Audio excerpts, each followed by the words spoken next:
mumagwira ntchito kuti makolo ainu ndi aine apezeke, azigogwawo wina aliyense kumtundu kwawoko ndi pati ya makolo anu. Soza kuti tikamapanga dua tisamakhala anthu aubombo apalangolemekezeka, koma tizakumbukira kuti zinthu zimene akukumana nazo m'manda mwawo Allah Ta'ala awafowesere, awadalitse, awachosere mavuto onse anakumana nawo m'manda mwawo.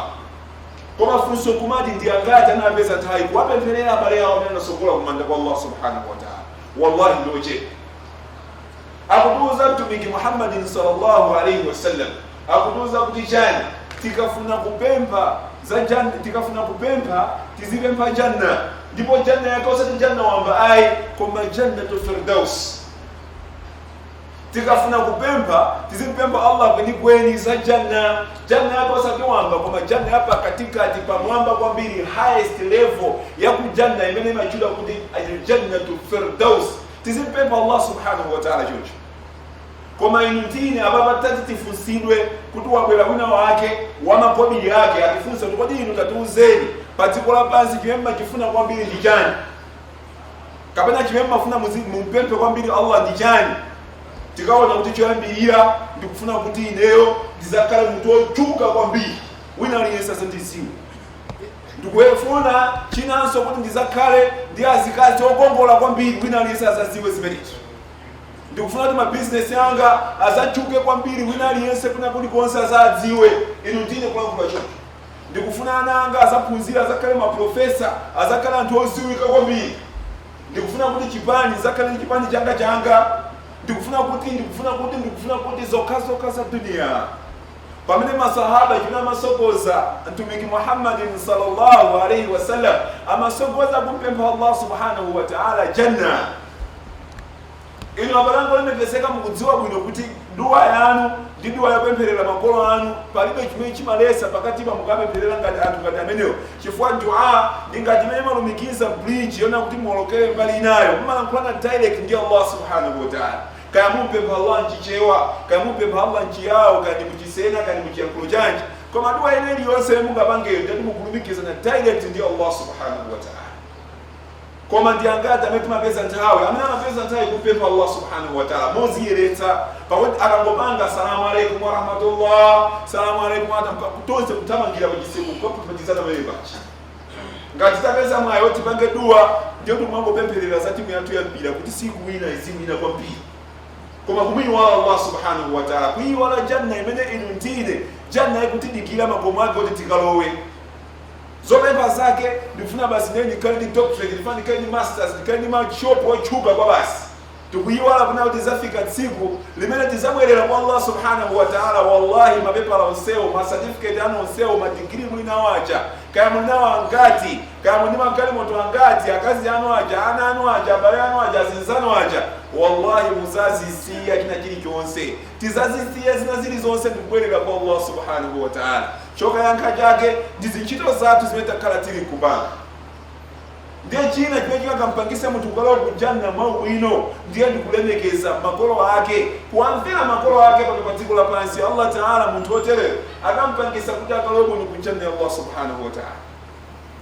Anthu ambiri amavutika akamamwalira, koma kuti mufufuze kuti ambiri amavutika choncho chifukwa chani? Ambiri amavutika chifukwa chani? Ayiwala makolo awo awiri. Amakhala kuti ayiwala makolo awo awiri. Makolo ndikumakhumudwa nafe, makolo ndikumanyasidwa nafe, makolo ndikumafika potitemberera, koma ndine wallahi osakhala nazo bize kuti tiyankhe, kapena kuti tipepese kwa makolo, kapena kuti ife tiwoneke kukhala ngati ana abwino. Makolo ndikumavutika kumene aliko, makolo ndikumagona nyumba zodontha, makolo ndikupempha ndalama, ndine ndikukanika kuti tiyapase 10,000 kwa 20,000 kwacha. Koma akanakhala ujayi ndi ajawa kungoflasha kamodzi ndine kuthamanga kwagula mainisi ndikuimba popo ndikufuna ndalama 20,000 olo tilibe tivomera kuti pompa nozitheka ngodikira 5 minutes ngolo ngongole ife kakongola ndikuwatumizira. Makolo athu ndikumavutika ndikumakhala anthu odandaula moyo wawo wonse mpaka m'manda. Koma ndi anagwira ntchito yayikulu kwambiri palango olemekezeka. Akulankhula Allah subhanahu wa ta'ala kuti anatisunga makolo athu ngati mayi athu, kutisunga pambuyo pakufoka, patabwera kufoka kwina imfa nkumayiona kuti ili pafupi. Koma wallahi saname mankhwala kuti inu ntine atichose m'mimba mwawo, ayi anatisunga mpakana inu ntine ndikukabadwa, anu ndikumachemerera kuti kwabadwa chimwana kwawo chenuku, inu ntine ndikumayenda pano pa dziko lapansi. Koma mbiri tayiwala makolo athu, kwayiwala kwenikweni. Ena mpaka timadikira kuti makolo atipemphe. Pamene mwana asili ali choncho kuti adikire mpaka kholo limpemphe yekha, ndi ulindo wake wayang'anira makolo ake awiri. Ndifaka Allah Ta'ala akutinetsa kuti wala takul lahuma uffin, akuti munthu asajinyirike, asapange kuti panga chakuti iwe amayi komanso abambo kapena kumakauza anthu ena. Tilipo ana ena mpaka sisisi za makolo kumakaulula kwa azinzathu ena ake. Mayi anga aja musamangoona chochi chama agwa amene aja. Mayi anga aja kumamuuza munthu wopanda ntchito ngati amene sangate kusunga chisisi olo pang'ono. Pamene makolo athu sisisi za inu ndife akhala kutisungira kuchokera pa chiyambi mpaka na pano. Olotakauza kholo lako lero chisisi wallahi akusungira kuposa munthu ina aliyense pa dziko lapansi. Koma inu ntine timayiwala anthu amene osimapangira zabwino. Tikuyiwala munthu uja amene anabwera kwa mtumiki wathu Muhammadin sallallahu alaihi wasallam kuti kodi ndi munthu uti amene ngampangire ine zinthu zabwino pano pa dziko lapansi ponse pano. Number 1 amene ngampangire ine zinthu zabwino ndi ndani? Anakuti ummuk, mayi yako. Sana chule kuti best friend wako, sana chule kuti mkazi wako oyambirira, ayi. Sana chule kuti mamuna wako kamena kuti kaya ndi aphunzitsi ako, kaya ndi ndani yako, ayi. Anachula kuti mayi wako.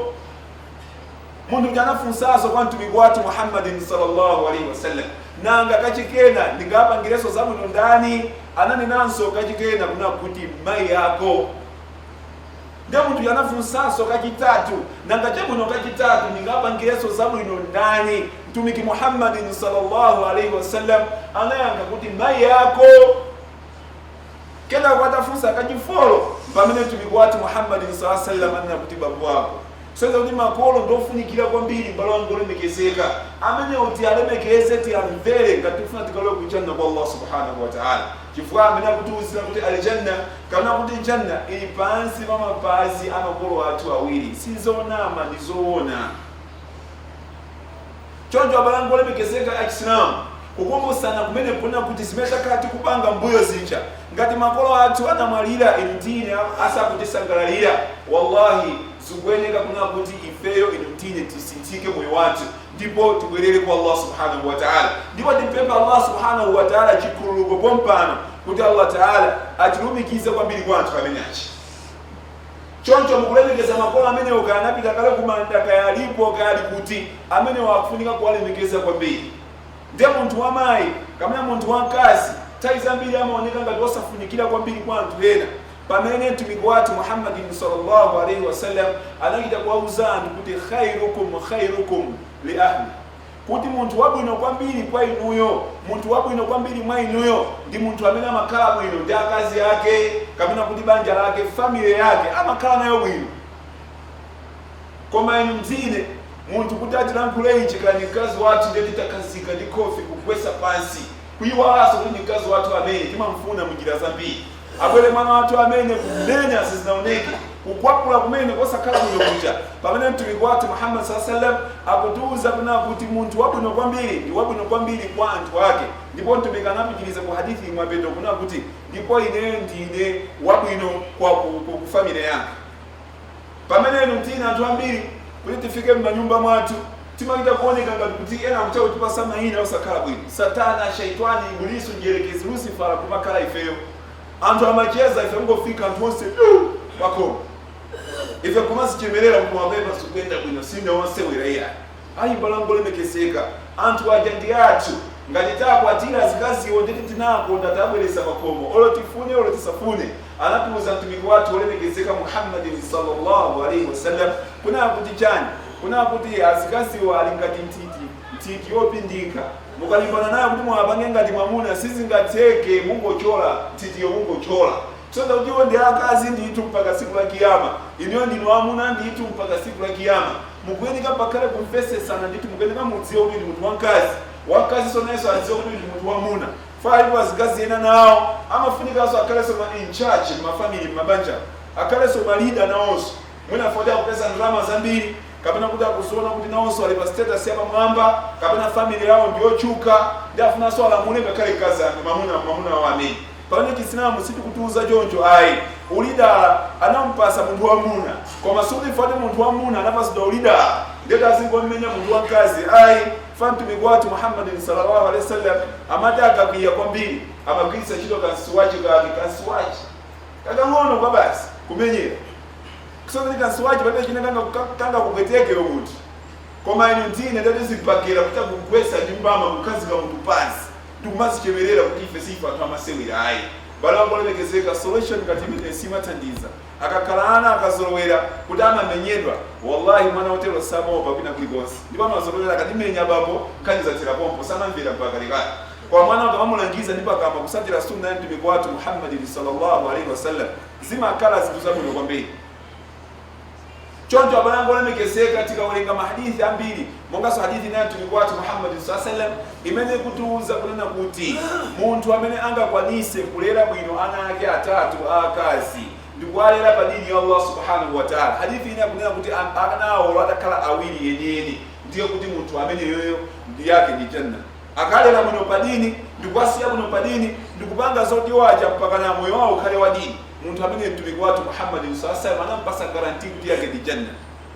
Pamene ino ndini abalango lemekezeka kungwa yamba kubereka mwana wa mkazi uzamba kuti komandeso gato kabla isimu na yambe bwino mwamba ndi wankazi nyani yango bado awiri olubikiza namba hii sisi kuenda yeye ana akazi okao ango bado atatu kama unhaina watatu wana akazi kungona ngati kuti basi dziko la pansi rose lipa mwamba wa mtu wake olazima yamena makala kunena nakani katimeni balango lemekezeka wallahi chini chose chimene Allah subhanahu wa ta'ala watipasa tikweni kati muyamika Allah subhanahu wa ta'ala koma ino ndine bena kulankulira Allah subhanahu wa ta'ala la in shakartum la azidannakum tina kawo difet mamuyamika Allah subhanahu wa ta'ala Allah subhanahu wa ta'ala bweza kutuongezera sabwi koma vuto lake sitamuyamika Allah subhanahu wa ta'ala ntai zonse mwango banga ma complain muri bwanji ife chocho basi mavuto basi ama sera bwanji ife desi zizaenda zinaima kalikani ndaka uchito kwenda bwanji ifendeka hayati ife basi ananga moyo wanu bwanji ifende Mungu basi nasiya kutiona basi akadatira mambo danda ulantai yose kuyiwala kuna kuti maswahaba ridwanullahi alaihim anali ndicho vala wina zovala ziwiri zoka wina mpaka chovala kimozi kumagala ndirana ndi mkazi wake iya akaswalira ndikuchitenga chovala chikanyo chokumpasa mkazi kunyumba na Yesu aswalire ndeda pesa ibada nkawiri akatelo so kuvala so kanyo uja kupita so mwa kaenda katichocho koma amamiyamika Allah subhanahu wa ta'ala koma ndine ndiangata nanga muyamika Allah subhanahu wa ta'ala kuwa kadi gari moto imozi nabola sikana kazi tatu nabola hapo kuwa kadi shop imozi nikana kadi mashopo follow muno Malawi nabola usamiyamika bi Allah subhanahu wa ta'ala taiwala kuti antwangati anambe shop kakale kaoka olokamozi oloka mpamba alibe kuti angambire business koma ifi Allah watitsekulira tungopanga ma complain kwa Allah subhanahu wa ta'ala ndiye taiza mbili tukunenetsa bakuna kuti muntu tulikwatu Muhammad sallallahu alaihi wasallam amenanga kwanise kukhala ndiana atatu wachikazi ndikabena mahadithi ina kuti awiri ndikwasunga bwino ndikwalera bwino akumpasa guarantee kuti yake ndi janna eno ntine timakudisira kuti Allah taala watipasa nachikazi pakuti timangola processa kala bwino akabwera basi Allah watipasa mahule basi madandaula ina mpaka katichonjo balango lemekezeka simezi kufunikira chili chonse chimene Allah taala watipasa ndicho linga famuni wake mwe akulankula kuti akafuna amata kumpasa muntu anachimuna okaoka akafuna amata kumpasa muntu anachikazi okaoka akafuna amata kumpasa mix ya anachimuna achikazi wose amata kumpasa ndipo Allah mwe akafuna kunena kumapeto kuti amata kumpanga muntu kala osabireka tini Allah taala kumutipanga kala osabireka timuona ngati dziko lonse latidira pamwamba taiwala kuti ndi hikma ya Allah subhanahu wa ta'ala uteka ana amene tikana landira mwina saka na kalabu ni akanatizunza kwa dziko la pansi tukona ngati mtokoza Allah subhanahu wa ta'ala ndi hikma yake Allah subhanahu wa ta'ala. For example Aisha mwana watu Aisha analibe mwana wina aliyese Aisha analibe mwana wina aliyese koma sisi kumule peresa iye kukala Aisha fa wapanga zimezi ndi Allah subhanahu wa ta'ala anachivomera chinthu chakhani yatsirapo. Koma inu mtine ndeti tiona ngati kuti ifeyo tapunguka sitiliso wina aliyense maso kwa Allah subhanahu wa ta'ala. Tiye timtokoze Allah subhanahu wa ta'ala mmene tililimo. Komanso china chimene chimavuta kwambiri tikamala kula nkhani zimene zikuna kuti tikwene kati achitire zabwino ngati makolo athu, kaya ndi ana athu achikazi, kaya ana athu achimuna, kaya azinzathu, kaya ndi maneba, kaya ndi ndani, tachitire zabwino chifukwa chani? Sizikudziwika kuti kodi chimene chikatipulumutse kujanna kwa Allah subhanahu wa ta'ala ndi chani. Ena akalowa kujanna kwa Allah subhanahu wa ta'ala chifukwa cha ibtisamu basi, kwamwe tulira anzawo, smile pamaso pa anzawo. Ena akalowa chifukwa cha masadakati amene makhala akupereka. Ena akalowa chifukwa nampangira zabwino mwamuna wawo, anamukonda, anamulemekeza ndikukhala naye bwino mpaka kufera naye limodzi. Ena afada anamulemekeza mkazi wawo, anampangira zabwino. Ena akalowa kujanna chifukwa cha njira zambirimbiri amalangolemekezeka. Chimene timakufunika kuti tizipanga ife tikuyesesa ifa Mulungu atipasa njira zambirimbiri, koma nkhani yake ndiyo titenge njira zonsezo tiyesere pang'ono kuti tikapulumuke nazo kujanna kwa Allah subhanahu wa ta'ala. Ndiye chimene chikufunikira kwambiri palangolemekezeka ndi at-tauba, kulapa, kuzidzudzula zimene takati kulapisa mbuyo monsemo. Timanena nthawi zonse tilipo asilamu ina mpaka panopa tikupanga zinthu zokhumudwitsa Allah zosiyanasiyana zambirimbiri. Chisanzo tikupanga kandi shiriki munjira zambirimbiri, tikunyoza makolo amene ali machimo akuluakulu munjira zambirimbiri. Ndikumadaba kuti ine tsoka sindikuona zinthu zikutiyendera pano pa dziko lapansi, ndikumayiwala zimene takati kupanga kuti makolo athu timapanga chani, kodi timamvera bwanji, kodi timalankhula bwanji. Chimene chikufunikira pano ndikupanga an-nadmu, munthu akhale wozidzudzula kuti abwerere kwa Allah subhanahu wa ta'ala. Mwini wake akulankhula Allah subhanahu wa ta'ala, mwini kulankhula ku suratu at-Tahrim kuna kuti ya ayyuhalladhina amanu tubu ila Allahi tawbatan nasuha asa rabbukum an yukaffira ankum sayyi'atikum wa yudkhilakum jannatin tajri min tahtiha al-anhar. Akuna kuti oyino anthu amene mwakhulupirira lapani kwa Allah subhanahu wa ta'ala kulapa kwenikweni. Inu ndine Allah kuti nyengerera akuti itanabe oyino anthu amene mwakhulupirira lapani kwa Allah subhanahu wa ta'ala kulapa kwenikweni. Muna mwaka Allah subhanahu wa ta'ala atakukukhululukirani machimo anu. Mulungu amakhululukira wina aliyense machimo ake nabola ngati adakali ndi moyo imfa isanampeze. Choncho chimene chimafunikira kwambiri ndichona kuti timuuze Allah subhanahu wa ta'ala, ya Allah inenda kandi kupanga easy kuti toseve tikapulumuke kwa Allah subhanahu wa ta'ala. Fa Allah subhanahu wa ta'ala yemweyo anati inna akramakum inda Allahi atqakum, kuna kuti amene amamuopa Allah subhanahu olemekezeka kwambiri maso kwa Allah subhanahu wa ta'ala ndi atqakum, ndi amene amamuopa Allah subhanahu wa ta'ala. Choncho kumuopa Allah kusangokhala nthawi imene tikumvera ulalikoka ayi, koma nthawi ineyi yonse kaya tilitoka kaya tili kumbali tizidziwa kuti Allah subhanahu wa ta'ala akutimva, akutiona. Choncho tiziwe kuti Allah subhanahu wa ta'ala pena paliponse tilipo Allah subhanahu wa ta'ala alipo. Fani kuzani zofesa kisoni wallah. Anthu tauba sitikupanga, tauba chiyambi chake ndi kuzidzudzula ndi kumulonjeza Allah chimo lako kuti ine sindizapangaso. Koma muone zidakwa zochuluka ndi za Kiislamu. Zidakwa number 1 zimaziwa kulezera moyo za Kiislamu. Anthu amene timadziwa kupita ku rest house kupanga za chiwerewere asilamu tili patsogolo kwa basi. Kaya haramu yanji asilamu kupha anthu ife tili patsogolo. Kaya ndikupanga chani chinyengo pa business, kaya ndi chani tikungotsogola asilamu. Ndili tilimene titazazindikire kuti tikweneka tibwerere